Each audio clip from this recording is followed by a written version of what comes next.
So how is life and how is your journey as a fielding coach చెప్పండి. Journey అంటే as of no I'm absolutely thrill to be where I'm today. దానికి definitely హ్యాపీగా ఉంది. But fielding అనేది it's great that we're talking about fielding. ఎందుకు అంటే అంతకుముందు అంత ప్రామినెంట్ లేకపోతుంది.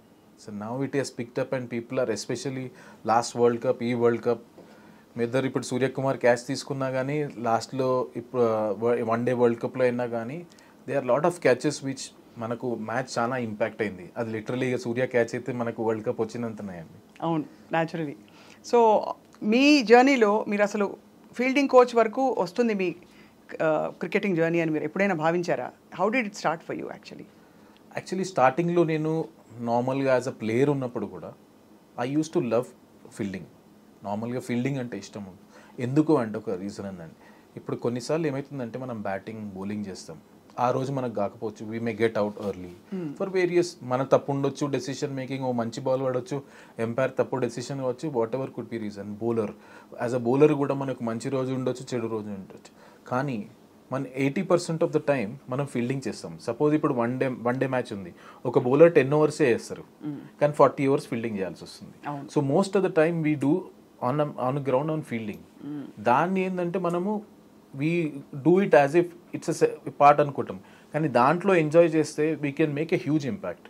సపోజ్ ఒక బౌలర్ ఉన్నానుకోండి, ఫస్ట్ ఒక మంచి ఓవర్ పడలేకపోయినా 2-3 ఓవర్స్లో ఒక బ్రహ్మాండమైన స్టాప్ చేసో ఎక్సలెంట్ క్యాచ్ తీసుకున్నాం అనుకో, some times that confidence also reflects back in the same match in an next spell. అవును. So that is how it's come this far. అంటే ఫీల్డింగ్ కోచ్ అనే ఫీల్డింగ్కి మీరు వచ్చాక ఎస్పెషలీ ఒక ఆరా వచ్చింది, ఒక నెరేటివ్ మారిపోతుందని రివ్యూస్ వచ్చాయి మీ గురించి. సో యాక్చువల్లీ చెప్పాలంటే నాకంటే ముందు ఎప్పుడైతే విరాట్ కోహ్లీ కెప్టెన్షిప్ మన హైదరాబాద్ ఆర్స్ ఇద్దరే ఉన్నప్పుడు బేసిక్ ఏంటంటే ఈ ఫీల్డింగ్ మంచి ఫీల్డర్ కావడానికి మంచి అథ్లెట్ ఉండడం కూడా చాలా ఇంపార్టెంట్. సో అప్పుడు మధ్యలో కొంచెం రవిశాస్త్రి, విరాట్ కోహ్లీ కలిపి ఫిట్నెస్ కల్చర్ అనేది తీసుకొచ్చారు కొంచెం. దానివల్ల ఏమైందంటే వీ గాట్ లాట్ మోర్ ఆ ఫిట్నెస్ మీద అవేర్నెస్ పెరిగింది చాలా. రైట్. దానివల్ల ఏంటంటే more players were more fitter. అప్పుడు కొంచెం ఒక స్టాండర్డ్ తీసుకొచ్చింది. నేను ఎప్పటి నుంచి అయితే జాయిన్ అయినో అక్కడి నుంచి మా బాధ్యత ఏంటంటే మనకు ఆ ఫిట్నెస్ వచ్చింది, కల్చర్ ఫిట్నెస్ ఉంది. 1-2 ఫీల్డర్ కాకుండా యాజ్ ఎ గ్రూప్గా, యాజ్ అ టీమ్గా మనం ఇండియన్ టీమ్ని బెస్ట్ ఫీల్డింగ్ యూనిట్గా తీసుకురావాలన్నదే ఆ ప్రయత్నం చేస్తుంది. మొన్నటి వరల్డ్ కప్ గెలిచిన తర్వాత what was your response and reaction? Obviously actually చెప్పాలంటే స్టార్టింగ్లో వర్డ్సే లేకుండే. It was so such wonderful thing. ఎందుకంటే especially after one day world cup మేము చాలా క్లోజ్ వచ్చి we did everything right and then last minute lo literally ticked every box. ఆ ఒక్క రోజు మనది కాలేకపోయింది. కానీ ఈ దీంట్లో T20 వరల్డ్ కప్లో బ్రహ్మాండం, ఎస్పెషల్లీ ఆ కప్ లేపినప్పుడు ఆ థ్రిల్, ఆ సాటిస్ఫాక్షన్ అని అనుకునేది చూడండి. ఇట్స్ వెరీ అప్పుడేంటంటే it is a resemblance of the hard work we have put in not only this tournament from one day world cup by every one. So Dilip గారు, for లే people of course everybody knows cricket ఎంతో అంతో మన దేశంలో, but just for people to understand what exactly do you do, ఎలా, how do you coach అండి? Fielding coach అంటే మీ purpose ఏమిటి, మీ మెథడ్స్ ఏమిటి? సో జనరల్గా ఫీల్డింగ్ కోచ్ ఎలా ఉంటుందంటే దీంట్లో స్పెసిఫిక్గా నేను actually level 3 coach. That means I'm a complete coach. దాంట్లో specialisation I took as a fielding. దాంట్లో ఏంటంటే ఫీల్డింగ్ ఎలాంటిదంటే ఇప్పుడు జనరల్గా మనం చూసుకుంటే people used to get selected ఒక బ్యాటింగ్ బౌలింగ్ పర్ఫార్మెన్స్ మీద ఉండే. కానీ టీంలోకి వచ్చినాక 15లో వెన్ 2 players హ్యావ్ సేమ్ వాళ్ళ స్కిల్స్ గేమ్స్ ఎవరు ఉంటే ఏం ఎడిషన్ వస్తుందో అప్పుడు ఫీల్డింగ్ వస్తుండే జనరల్గా. And it is still the same. It is basically fielding, batting bowling తర్వాత ఫీల్డింగ్ వచ్చింది. My whole idea is to get like cousin, batting bowling కి కజిన్ తీసుకురావాలి, అదే లెవెల్లో పార్ తీసుకురావాలి. But it really up the skills. నా methods ఏముంటాయంటే I divide into mind set wise plus skill wise. Skill wise ఏంటిదంటే ఇప్పుడు ఒక ప్లేయర్కి ఒక గ్రౌండ్కి వెళ్తాం, ఆ గ్రౌండ్లో ఏం కండిషన్స్ ఉన్నాయి, విండ్ ఎలా ఉంది, ఇవన్నీ కన్సిడర్ చేసుకొని ఏ ప్లేయర్ ఎక్కడ పెట్టాలి, వాళ్ళకి ఆ స్పెసిఫిక్ క్యాచెస్ ఇవ్వాలి. బౌండరీ వాళ్ళకు బౌండరీ క్యాచెస్ ఇచ్చి, కింద వాళ్ళకి ఏం అవసరం, ఇప్పుడు దగ్గర ఉన్న వాళ్ళకు రిఫ్లెక్స్, రియాక్షన్స్, ప్లస్ బౌండరీ వాళ్ళకు అవేర్నెస్, అంత దూరం కొట్టినప్పుడు ఆ డెప్త్ పర్సెప్షన్ కలుసుకోవడానికి, ఇవి మనం స్కిల్ వైజ్ చేస్తాం. యాజ్ అ టీమ్గా సపోజ్ మనం డైరెక్ట్ హిట్స్ ఎక్కువ చేయాలి యాజ్ అ టీమ్, దాని మీద ఎక్కువ ఫోకస్ చేస్తాం. అటాకింగ్ ఫీల్డింగ్ చేయాలనుకుంటాం, సో దానికి ఏం చేస్తాం, మార్కర్స్ పెట్టి కొంచెం అటాకింగ్ చేపిస్తాం. ఇది స్కిల్ వైజ్గా టీమ్గా ఇండివిజువల్గా మేము చేస్తాం. యాజ్ అ మైండ్ సెట్ ఎట్లుంటుందంటే మోస్ట్ ఆఫ్ ద టైం మన మైండ్ సెట్ ఏంటంటే, నేను ఎలా వాళ్ళకి ఎంకరేజ్ చేస్తుంటాను అంటే, you don't worry about dropping a catch, you go for it. ఒకవేళ మిస్టేక్స్ అనేది కామన్. అవును. ఆ మైండ్ సెట్ ఏంటంటే ఎప్పుడైనా 50-50 ఉంటుంది, కొంచెం ముందడ పడేది, వెనకాల పోవాలా ముందర పోవాలా డెసిషన్లో. I always encourage people to go for it. If you drop a catch, no problem, world will blame, but I will take it. అవును. కానీ ఆ మైండ్ సెట్ షిఫ్ట్ అనేది, ఆ చేంజ్ అనేది వెరీ వెరీ ఇంపార్టెంట్. దట్ వెళ్ళాలి, no problem. And ఈ 3 yearsలో నేను thanks to Rahul Dravid and Rohit Sharma throughout this 3 years ఏంటంటే నాకు బ్యాక్ చేశారు. I never question anyone why you drop a catch. ఒక క్యాచ్ డ్రాప్ అయితే అది నా బాధ్యత, ఎందుకు డ్రాప్ చేశాడు అది నేను తీసుకొని తర్వాత ప్రాక్టీస్ చేయాలి. ఎఫర్ట్ లేదనుకోండి, అప్పుడు నా ఎఫర్ట్ మీద ప్రెస్ చేస్తుండే. అండ్ ఇంకోటి మైండ్ సెట్ కూడా ఏంటంటే, కొన్నిసార్లు అటాక్ చేయాలి, we are no far away from other teams. ఆ షిఫ్ట్ ఆఫ్ మైండ్ సెట్ చాలా ఇంపార్టెంట్. ఆబ్వియస్లీ. సో మొన్న మీరు ఫస్ట్ హ్యాండ్ చూసుంటారు కాబట్టి, T20 వరల్డ్ కప్ గెలిచిన తర్వాత బిహైండ్ ద స్క్రీన్స్ ఏం జరిగాయి? బిహైండ్ ద స్క్రీన్స్ అంటే మీరు చూసారు, యాక్చువల్లీ ఆ బిహైండ్ ద సీన్ సెలబ్రేషన్ చూసారు. దాంట్లో ఎవ్రీబడి సైలెంట్, ఏంటంటే రా ఎమోషన్స్ ఉండే. మీరు చూసారు, రోహిత్ శర్మ కింద పడిపోయాడు, విరాట్ కోహ్లీ ఎగిరారు, రాహుల్ ద్రవిడ్ ఫస్ట్ టైం, ఎప్పుడైతే అందరు అనుకుంటాం రాహుల్ సార్ చాలా కామ్గా, అతను కూడా ఫుల్ ఎమోషన్తో ఉండే. సో ఒక ప్లేయర్ అని కాదు, సపోర్ట్ స్టాఫ్ దగ్గర నుంచి, ఎందుకంటే ఇది ఎన్నో 14 years తర్వాత మనకు వచ్చింది, ఎంతో కష్టపడి వచ్చింది కాబట్టి, when you work so hard, ఆ విన్ అనేది సో థ్రిల్లింగ్. అండ్ ఎస్పెషలీ ఆ మ్యాచ్ చూసుకుంటే సౌత్ ఆఫ్రికా, వీ జస్ట్ వాళ్ళ నోట్లో నుంచి మనం తీసుకున్నట్టుంది అది విన్. ఎట్లా అంటే, it was 30 balls 30 runs. It was more of their game, where we holded our nerves far more better than them అనుకోవచ్చు ఆ match. So it was actually obviously, అంటే we saw all the moments, we saw the processions, the rallies. అసలు ఒక వారం 10 రోజుల పాటు దేశం అంతా కూడా ఊగిపోయింది ఇలాగా జోష్ తోటి. అది యాక్చువల్లీ ఏంటంటే చాలా అక్కడ, దాని తర్వాత నేను చూసాను కదా వీడియోస్, హైదరాబాదే కాదు మొత్తం ఇండియాలో. ఇన్ఫ్యాక్ట్ యాక్చువల్లీ మేము బాంబేలో ఆ ఓపెన్ టాప్ బస్లో మేము చూసింది, it was lifetime experience అనుకోవాలి. ఎందుకంటే throughout that Marine Drive ఎక్కడ చూసినా మనుషులే. అవును, ఎక్కడ చూసినా మనుషులే. And the way they welcome, not only అప్పుడు మేము అక్కడ ఉన్నాం కాబట్టి ఆ సిచ్యువేషన్ చూసాం, కానీ whole India everywhere were so happy and celebrating as if it was their win. అదే మోతాదులో ఏదైనా కొంచెం చిన్నది అటు ఇటు అయినా కూడా ఆ ప్రెషర్ స్పోర్ట్స్ క్రికెట్ టీమ్ పై ఉంటుంది కదండి చాలా ప్రెషర్. అంటే 23లో వర్ పీపుల్ ఈజీ, అంటే 23లో గెలవనప్పుడు ఆ విధమైన యాక్సెప్టెన్స్ ఉండిందా, మనం ట్రై చేసాం బట్ కుదరలేదని? సో కొన్నిసార్లు ఏముంటుందండి, ఒక పెద్ద జర్నీ ఉంటుంది ప్లేయర్లో, దాంట్లో ఓటమి గెలవడం అనేది పార్ట్ అండ్ పార్సల్ అయిపోతుంది. ఎస్, ఆ మూమెంట్లో రియాక్షన్స్ ఉంటాయి, దట్ ఆర్ ఇమీడియట్ రియాక్షన్స్. అవును. కాకపోతే ఏంటంటే ఓవర్ ఎ పీరియడ్ ప్రతి ఒక్క ప్లేయర్ అర్థం చేసుకుంటారు. Credit to all players. ఆ లెవెల్లో ఏంటంటే వాళ్ళ ఎమోషన్స్ని వాళ్ళు చాలా కంట్రోల్ చేసుకుంటారు. మీకు కొన్నిసార్లు ఆ మూమెంట్లో కనిపిస్తుంది ఇమీడియట్ రియాక్షన్ తప్ప, everybody understands win or loses are part and parcel of life. ఇప్పుడు మేము వన్డే వరల్డ్ కప్ ఆ ఎమోషన్స్ అయిపోయినాక మేము ఒకసారి ఆలోచిస్తే ఏమన్నా ఇంకా మంచిగా చేయొచ్చు అంటే, అసలు చూస్తే అన్ని మంచిగా చేసాం, అన్ని బాక్సెస్ టిక్ చేసాం. జస్ట్ దట్ ఆ రోజు that was our off day and Australia played better than us. So ఒక స్పోర్ట్ ఆడినప్పుడు ఒకళ్ళు గెలవాలి, ఒకళ్ళు ఓడిపోవాలి అనేది, that is sportsmen spirit, we have to take it. మీ బాండింగ్ ఎలా ఉంది దిలీప్ గారు రోహిత్ శర్మ తోటి, లేకపోతే విరాట్ కోహ్లీ గారితో, and you know all the fine cricketers of India అందరితోటి? What is your bonding and at what level do you actually discuss cricket and life? నా ఉద్దేశంలో బాండింగ్ అనేది అన్నిటికంటే చాలా ఇంపార్టెంట్ అండి. ఎందుకంటే when you're right up there, especially players, we're all successful already there. దేన్ని వాళ్ళకు ఏమన్నా చెప్పి వాళ్ళు దాన్ని అప్లై చేయాలంటే ఫస్ట్ నేను ట్రస్ట్ చేయాలి, వాళ్ళ గేమ్ అర్థం చేసుకోవాలి. So what they are looking at, అవును, అది నేను అర్థం చేసుకోవాలి. నాకు కొంచెం చిన్న అడ్వాంటేజ్ ఎందుకు అయింది అంటే, I have been working it NCA సెటప్లో 2008 నుంచి నేను 2019 వరకు పనిచేశాను. సో ఈ గిల్స్ అయినా, జైస్వాల్స్ అయినా, రిషబ్ పంట్స్ అయినా, సంజు శాంసన్ అయినా, వీళ్ళందరూ ఎప్పుడో ఒకప్పుడు చిన్నప్పుడు నా క్యాంప్లో చేసిన వాళ్ళే. సో ఆ అక్వెంటెన్స్ ఉంది, కానీ ఆ అక్వెంటెన్స్ ఉన్నా పర్వాలేదు, కానీ people grow and people get matured over a period. వాళ్ళని అర్థం చేసుకుని, so my first 6 months when I joined the team, I spent whole time in understanding first is how they are as a human beings, how they like the feedback. ఒక్కొక్కళ్ళు ఒక తీరులో feedback తీసుకుంటారు. So most important ఏంటంటే నేను ఆలోచించింది అదొక్కసారి అర్థమైంది అనుకోండి, ట్రస్టింగ్ ద ప్లేయర్స్ ట్రస్ట్ చేసి, as long as when once the players trust that we are in the same page, then నా కమ్యూనికేషన్ ఈజీ అవుతుంది. అక్కడ నేను నేర్చుకుంది ఏంటి అంటే it's very very important to get your timing right when you want to say something.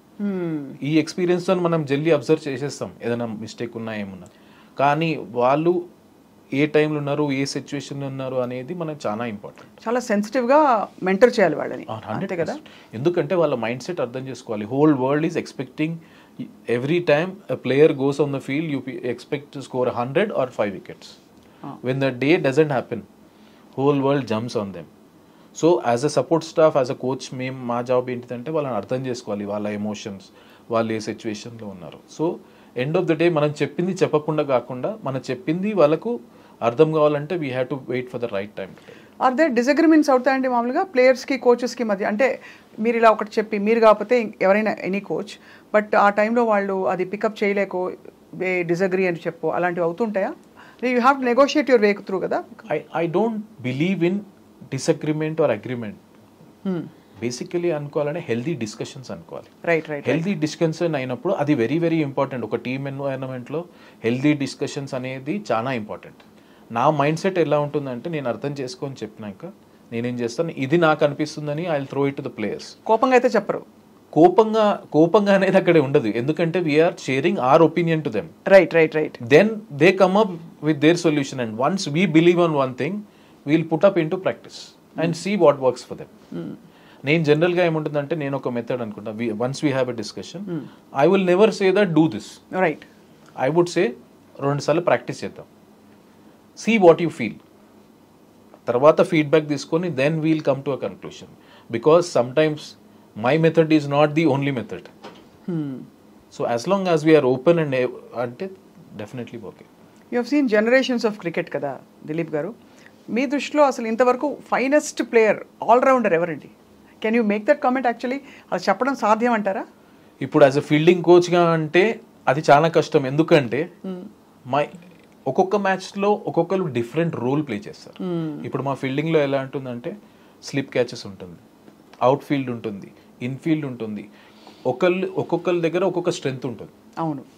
Suppose ఇప్పుడు మనం matches చూసుకుందాం, మనం సౌత్ ఆఫ్రికా మేము టెస్ట్ సిరీస్ ఆడినప్పుడు జైస్వాల్, గిల్ స్లిప్లో బ్రహ్మాండంగా చేశారు, యంగ్ ఫీల్డర్స్. రైట్. ఇప్పుడు మీరు మన వరల్డ్ కప్లో చూసుకుంటే మీకు మన అక్షర్ పటేల్, సూర్య క్యాచ్, సిరాజ్ బ్రహ్మాండంగా చేశారు బయట. అదే మీరు వన్డే వరల్డ్ కప్లో చూసుకుంటే రోహిత్, విరాట్, జడేజా ఇన్ఫీల్డ్లో బ్రహ్మాండంగా క్యాచ్లు తీసుకొని, కేఎల్ రాహుల్ వెనకాల. So everybody plays different roles and different positions. So స్పెసిఫిక్గా ఒక్కరు అనేది చాలా కష్టం. దట్స్ అ వెరీ వెరీ మీరు చెప్పలేదు ఓపెన్గా, కానీ బట్ ఈవెన్ పాత తరం నుంచి ఇప్పటికీ క్రికెట్ మారిందంటారా ఆఫ్టర్ ఈ కొత్త ఫార్మాట్స్ ఇంట్రడ్యూస్ అయ్యాక, ఐపీఎల్ వచ్చాక? Has the attitude towards the sport changed or has it evolved or ఎలా ఉందంటారు? ఎక్స్పోజర్ పెరిగిందండి. బేసికలీ ఐపీఎల్ వల్ల ఏమొచ్చిందంటే అంతకుముందు ఒక ఫస్ట్ క్లాస్ ప్లేయర్ ఆడినాక then we have to wait for India A to come, then they come to the senior team, అలా ఉండే ప్రాసెస్. ఐపీఎల్ వల్ల ఏమైందంటే you are ending up spending literally 2 months with the biggest stars what you have dreamed of. So ఒక పెద్ద international తో మీ dressing room share చేస్తున్నారు, వాళ్ళతో మాట్లాడుతున్నారు. And IPL is a highly competitive tournament. So దాంట్లో ఏమందంటే your exposure has increased so much folds. So that is why transformation లో ఇప్పుడు అదే ప్లేయర్ ఇప్పుడు ఇండియాకి వచ్చినప్పుడు he doesn't take much time to adjust to that place, right because he's already been exposed. So exposure valla aa experience pressure situation unnadi manchiga ఎంత advantage. ఇప్పుడు for example అంటే విరాట్ కోహ్లీ గారు ఈజ్ ఆల్రెడీ మంచి అద్భుతమైన ఫీల్డర్గా పేరుందని అంటారు. సో మీరు చెప్పిన suggestions ఎలా తీసుకుంటారు ఆయన? హ్యాపీగా తీసుకుంటారు, ఎందుకంటే ఇట్ డిపెండ్స్ ఆన్ మనం ఏం మాట్లాడుతున్నాం. సో నేనేందంటే ఇది చేయండి అనే దానికంటే నాకు ఇలా అనిపిస్తుంది ఇది అని మీరు ట్రై చేసి చూడండి. So that work for me for wonders. Why? ఎందుకంటే ఎవ్రీ బాడీ ఈజ్ డిఫరెంట్. ఇప్పుడు కొంతమందికి రిఫ్లెక్సెస్ స్ట్రాంగ్ ఉంటుంది, కొంతమందికి హ్యాండ్స్ స్ట్రాంగ్ ఉంటుంది. వాళ్ళని అర్థం చేసుకున్నాక మనం ఇప్పుడు ఎందుకంటే మ్యాచ్ అయినప్పుడు వీడియో అనాలిసిస్ ఇవన్నీ ఉంటాయి కాబట్టి we see lot of times and anything which can make them. కొన్నిసార్లు కరెక్షన్స్ ఎలా ఉంటాయంటే ఇది ఇలా ఉండాలి అని చెప్పడం వేరే, ఆ కరెక్షన్ ఎట్లుండాలంటే ఆయనను ప్లస్ చేయాలి. As long as it is helping them to improve, they will definitely take in a positive.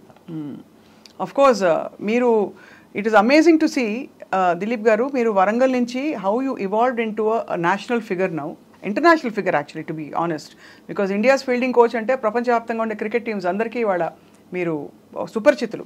How did your journey start sir?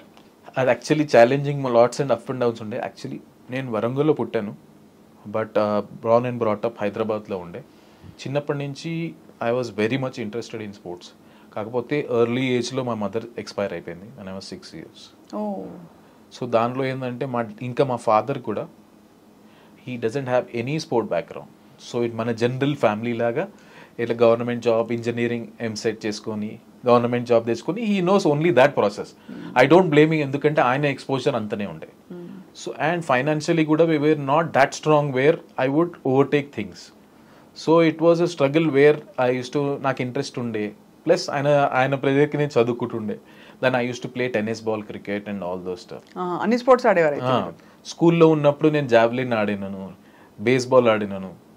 So I used to participate అండి. కానీ క్రికెట్ మీద ఇంట్రెస్ట్ ఉండే. So నేను tennis బాల్తో ఆడి I slowly found out I am interested more in this. So ఏం చేశానంటే I couldn't afford financially. So 10th వరకు వెయిట్ చేశాను. 10thలో మంచిగా ఉండే.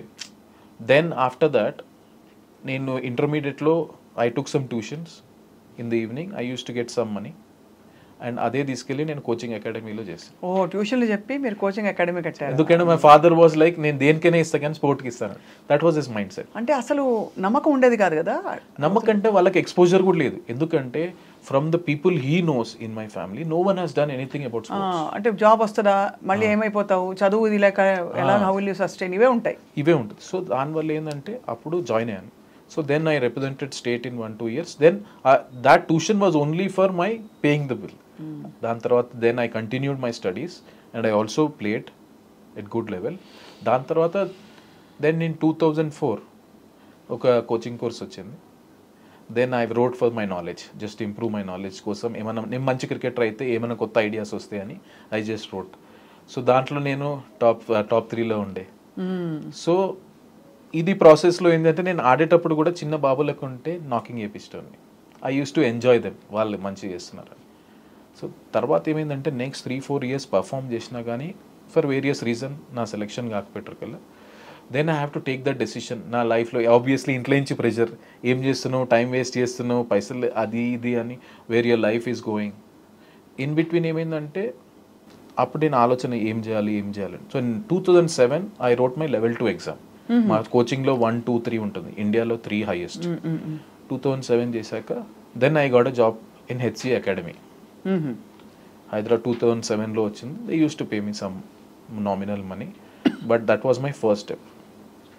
సో అలా అయిపోయాక నేను I used to play for Deccan Chronicle team. మీరు ఇలా క్రికెట్లోకి వచ్చేస్తుంటే మరి డాడ్ ఏమన్నారు? ఆబ్వియస్లీ ఇంట్లో ఆబ్వియస్లీ ఎప్పుడు ప్రెషర్ ఉంటుండే. అప్పుడు కూడా ఎందుకంటే ఏం చేస్తున్నాం, ఎందుకంటే స్టిల్ ఫైనాన్షియలీ మనం ఏం చేసలేం, వాళ్ళకి స్పోర్ట్తో సంబంధం లేదు కదా. It was a big long journey, ups and downs are common. So దానివల్ల ఏంటంటే 2007 నుంచి అలా చేసుకొని 2009లో Deccan Chronicle has by Deccan Chargers team in IPL. So అప్పుడు నాకు ఫస్ట్ ఎక్స్పోజర్ వచ్చింది విత్ దాని team. I was an assistant fielding coach for Mike Young and Trevor Penney ఉండే ఆ 2 years. సో నాకు ఫైనాన్షియల్ బెనిఫిట్ కాకపోయినా ఆ ఎక్స్పోజర్ ఆ ఎర్లీ ఏజెస్ ఆఫ్ మై కోచింగ్లో చాలా వచ్చింది నాకు. సో ఈ సైమల్టేనియస్లో నేను 2010లో level 3 కంప్లీట్ చేశాను. సో నాకు ఈ 2009 నుంచి 2019 వరకు NCA ప్రతి ఇయర్ నాకు జోనల్ క్యాంప్ అండర్-16, అండర్-19 ఉమెన్స్ ఏదో క్యాంప్ ఇచ్చేటోళ్ళు. ప్లస్ HCAలో నాకు అండర్-14 నుంచి రంజీ ట్రోఫీ వరకు డిఫరెంట్ ఏజ్ గ్రూప్లో అసిస్టెంట్ కోచ్, ఫీల్డింగ్ కోచ్గా చేశాను. సో NCA ఎక్స్పోజర్, ఇక్కడ HCA ఎక్స్పోజర్ రెండు కలిపి గుడ్ 12 years ఆఫ్ ఎక్స్పోజర్ వచ్చింది. సో దీనివల్ల ఏంటంటే నా ఫస్ట్ బ్రేక్ త్రూ 2017లో వచ్చింది. అప్పుడు ఇండియా ఏకి బంగ్లాదేశ్కి జిమ్ఖానా గ్రౌండ్లో మ్యాచ్ అవును. సో దానికి అసిస్టెంట్ కోచ్గా ఫస్ట్ BCCI నేను వేసుకోగలిగాను. So that was happy moment. But 2019లో ఇండియా ఏ చేశాను సౌత్ ఆఫ్రికాతో. ఆ పీరియడ్లో ఇలా జర్నీ స్టార్ట్ అయ్యి 2019లో ఇంటర్వ్యూ వచ్చింది. I just attended. నేను ఎట్లా అంటే interview for Indian fielding coach అనే. ఓకే. నేనేం చేస్తానంటే నా ఎక్స్పీరియన్స్ కోసం వేస్తామని నార్మల్గా నేను పెట్టాను. ఫస్ట్ ఇంటర్వ్యూలో I ended up being 3rd in India. దాని తర్వాత 2021లో మళ్ళీ వచ్చింది 2 years తర్వాత. నేను అప్లై చేస్తే I was the first in India. అలా ఈ మధ్యలో కోవిడ్ వచ్చింది. కోవిడ్లో ఏమైందంటే దే వర్ 2 teams. ఒకటి ఇంగ్లాండ్లో ఉండే, ఇంకో టీం రాహుల్ ద్రావిడ్, అండర్ రాహుల్ ద్రావిడ్ శ్రీలంకలో ఆడే. That was my official Indian cricket team first jersey వేసుకోగలిగాను. How did you feel? నాకు ఈ రోజు కూడా గుర్తుంది, 18th June 2021 శ్రీలంక ప్రేమదాస స్టేడియంలో నా ఇండియా డ్రెస్ వేసుకొని చూస్తుంటే ఒకసారి అంతా నాకు అనిపించింది, ఇన్ని రోజులు కష్టం, my mother expire, my father, ఈ హర్డల్స్ ఇవన్నీ దాటి you have reach some stage, something in life అని సాటిస్ఫాక్షన్ ఫీలింగ్ వచ్చింది. ఆ ఇండియా వేసుకున్నందుకు ప్రౌడ్ అంది. ఒకప్పుడు ఎందుకంటే యాజ్ అ ప్లేయర్గా అది చాలా డిస్టెన్స్ దూరం అనిపించింది. ఇప్పుడు మన చెస్ట్ మీద ఉంటారు కదా, it was a very proud moment. Very I'm sure. ఎన్ని దాటుకుంటూ వచ్చి అందులో క్రికెట్ ఎక్స్పోజర్ బాగా ఉన్న వాళ్ళ ఫ్యామిలీస్లో తప్ప ఎంకరేజ్ చేయరు. చేసినా ఈవెన్ అదర్వైజ్ కన్వెన్షనల్ రూట్లోకి వెళ్ళిపోమని చెప్తారు పేరెంట్స్ అందరు. అది న్యాచురల్గా. ఎందుకంటే I can't blame my father also. ఎందుకంటే ఆయనకున్న పరిస్థితి, ఆయనకున్న exposure, they feel that this is a more secure way. అంతే కదా. అండ్ బ్రేక్ ద చైన్ లాగా నేను కొంచెం బ్రేక్ చేశాను. దానివల్ల ఏమైందంటే today I'm very proud that 80% of the family members in my own మా రిలేషన్లో they are ready to send their kid to sports. మిమ్మల్ని చూసాక సక్సెస్ అయ్యారు కాబట్టి I felt so happy to inspire such a thought in them. But మనకు appetite ఉందండి అంటే national లెవెల్లో మన భారతదేశంలో స్పోర్ట్స్ ప్లేయర్స్ అవ్వడానికి అంత మనం పెంచి పోషించి పిల్లల్ని పంపించిన అంత వైడ్ క్యాన్వాస్ అండ్ అపిటైట్ ఉందంటారా ఇప్పుడు? 100% ఉంది. కాకపోతే 100% ఉంది. కాకపోతే ఏంటంటే it depends on lot of Perseverance. ఇప్పుడు నాకు 16 years అయింది నేను ఆ ఫ్రూట్ తినడానికి. ఆ రూట్కి మనం నీళ్లు పోయాలంటే it requires lot of discipline, lot of perseverance. అవును. And in sport you will see lot many bad days then good days. అవును. How you sustain those bad days are very very important. ఆ period sustain అయితే definitely నా ఉద్దేశంలో hard work చేసినోనికి నీకు opportunity కొంచెం late రావచ్చు, కానీ డెఫినెట్లీ వస్తుంది.